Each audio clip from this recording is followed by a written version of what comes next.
I trust you now see a point I made when we first began. The story being enacted here by the takers is not in any sense Chapter 2 of the story that was being enacted here during the first 3 million years of human life. The Lever story has its own Chapter 2. What is its Chapter 2? You've just outlined it, haven't you? I'm not sure. Ishmael spent a moment in thought. We'll never know what the Levers of Europe and Asia were up to when the people of your culture came along to plow them under forever. But we do know what they were up to here in North America. They were looking for ways to achieve settlement that were in accord with the way they'd always lived, ways that left room for the rest of life to go on around them. I don't mean that they did this out of any sense of high-mindedness. I simply mean that it didn't occur to them to take the life of the world into their own hands and to declare war on the rest of the community of life. Proceeding in this way for another 5,000 years or 10,000 years, a dozen civilizations might have appeared on this continent as sophisticated as yours is now, each with its own values and objectives. It's not unthinkable. No, it's not. Or rather, yes, it is.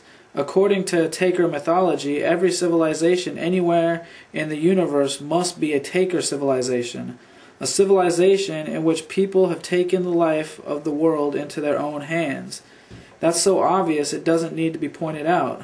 Hell, every alien civilization in the history of science fiction has been a Taker civilization. Every civilization ever encountered by the USS Enterprise has been a Taker civilization. This is because it goes without saying that any intelligent creature anywhere will insist on taking his life out of the hands of the gods, will know that the world belongs to him and not the other way around. True. Which raises an important question in my mind. What exactly would it mean to belong to the world at this point? Obviously, you're not saying that only hunter-gatherers truly belong to the world.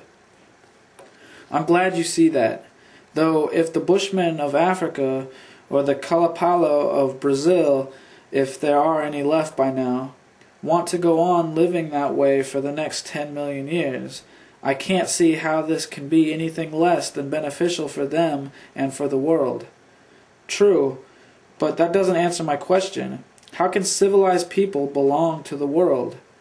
Ishmael shook his head in what looked like a mixture of impatience and exasperation. Civilized has nothing to do with it. How can tarantulas belong to the world? How can sharks belong to the world? I don't understand. Look around you, and you'll see some creatures who act as though the world belongs to them, and some creatures who act as though they belong to the world. Can you tell them apart?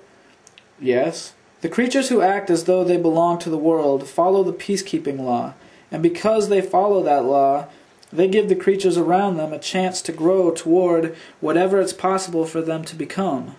That's how man came into being. The creatures around Australopithecus didn't imagine that the world belonged to them, so they let him live and grow.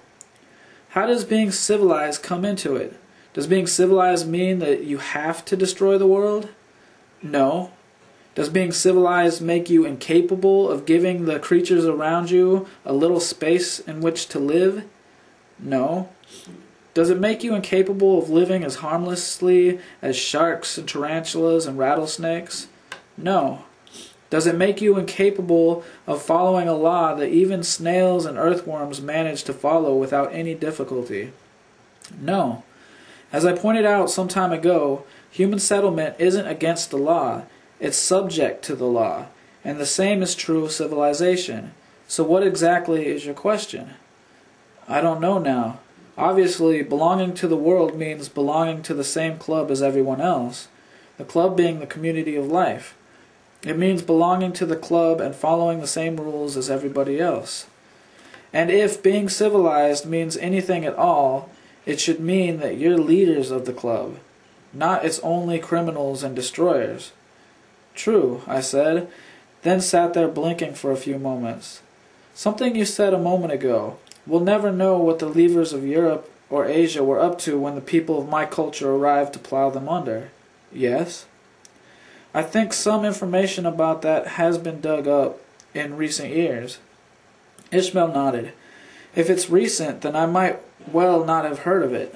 An archaeologist named Rianne Eisler wrote about a widespread lever agricultural society that existed in Europe until it was overrun by the takers 5,000 or 6,000 years ago.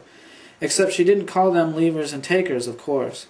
I don't know a lot about it, but evidently the culture the takers plowed under was based on goddess worship. Ishmael nodded. One of my students was aware of the book you're talking about, but was unable to explain its significance as you've done. It's called, I believe, The Chalice and the Blade. Returning to the subject of inspiration, it seems to me that these days you have another promising source of it, Ishmael said. What's that? All my other pupils, when they reached this point, said, yes, this is wonderful, but people are not going to relinquish their hold on the world. It just can't happen. Never. Not in 1,000 years. And I had nothing I could point to as a hopeful example to the contrary. Now I do. It took me about 90 seconds to see it. I assume you mean what's been happening in the Soviet Union and Eastern Europe in the past few years. That's right. 10 years ago, 20 years ago, anyone predicting that Marxism would soon be dismantled from the top would have been labeled a hopeless visionary, an utter fool. Yes, that's true. But once the people of these countries were inspired by the possibility of a new way of life, the dismantling took place almost overnight. Yes, I see what you mean. 5 years ago, I would have said that no amount of inspiration could accomplish that, or this. And now? And now it's just barely thinkable. Improbable as hell, but not unimaginable.